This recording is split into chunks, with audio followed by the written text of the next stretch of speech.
ஒரு அழகான கிராமம் இருந்தது. அந்த கிராமத்தின் பெயர் பூந்தோட்டம். அந்த ஊரில் மரங்களும் பறவைகளும் மாடுகளும் மகிழ்ச்சியாக வாழ்ந்தன. அந்த கிராமத்தில் ஒரு சிறிய பெண் வாழ்ந்தாள். அவள் பெயர் கீர்த்தி. கீர்த்தி 8வது வயது குழந்தை. அவள் மிகவும் சுறுசுறுப்பானவள். எல்லாரிடமும் அன்பாக பேசுவாள். பள்ளிக்குச் செல்லும் வழியில் கூட பறவைகளிடம் பேசுவாள். குயிலே குயிலே, இன்றி நல்லா பாடுறியே. காகா சாப்பிட்டியா என்று சிரித்தபடி கேட்பாள். கீர்த்தியின் அப்பா ஒரு விவசாயி. அம்மா வீட்டில் வேலை பார்த்து கொண்டிருப்பார். கீர்த்தி பள்ளிக்கு சென்று வந்தவுடன் அம்மாவுக்கு உதவி செய்வாள். தண்ணீர் எடுத்து வருவாள். காய்கறி வெட்டுவாள். ஒரு நாள் பள்ளியில் ஆசிரியர் ஒரு கேள்வி கேட்டார். குழந்தைகளே, நல்ல மனிதன் என்றால் யார்? பல குழந்தைகள் கை உயர்த்தினார்கள். பணம் உள்ளவன். அப்போது கீர்த்தி மெதுவாக கை உயர்த்தினாள். ஆசிரியை சிரித்தபடி, சொல் கீர்த்தி என்றார். கீர்த்தி சொன்னாள், ஆசிரியை, மற்றவர்களுக்கு உதவுகிறவங்க தான் நல்ல மனிதர். ஆசிரியை மிகவும் மகிழ்ந்தார். மிகவும் சரி என்று கீர்த்தியை பாராட்டினார். ஒரு நாள் மாலை கீர்த்தி வீட்டின் முன் விளையாடிக் கொண்டிருந்தாள். ஒரு குருவி கீழே விழுந்து கிடந்தது. அதன் சிறகு காயம் பட்டிருந்தது.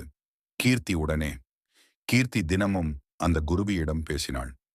கவலைப்படாதே குருவி, சீக்கிரம் பறப்பே. சில நாட்களில் குருவி நன்றாக ஆனது. ஒரு நாள் காலை குருவி சிறகை அசைத்து சீ சீ என்று பாடி வானில் பறந்தது. கீர்த்திக்கு ரொம்ப சந்தோஷம். நீ சந்தோஷமாயிரு என்று கை அசைத்தாள். பள்ளி தோட்டம் அடுத்த வாரம் பள்ளியில் ஆசிரியர் சொன்னார். நம்ம பள்ளி பின்புறம் ஒரு காலி இடம் இருக்கு. அதில் தோட்டம் போடலாமா? எல்லா குழந்தைகளும் ஆமாம் ஆமாம் என்று கத்தினார்கள். கீர்த்தி மிகவும் உற்சாகமாக இருந்தாள். நான் செடி நடுவேன் என்றாள். அடுத்த நாள் எல்லாரும் செடி, விதை கொண்டு வந்தார்கள். கீர்த்தி ஒரு மரக்கன்று கொண்டு வந்தாள். இந்த மரம் பெரியதாக வளரும், பறவைகள் வரும் என்றாள். அனைவரும் சேர்ந்து தோட்டம் போட்டார்கள். தினமும் தண்ணீர் ஊற்றினார்கள்.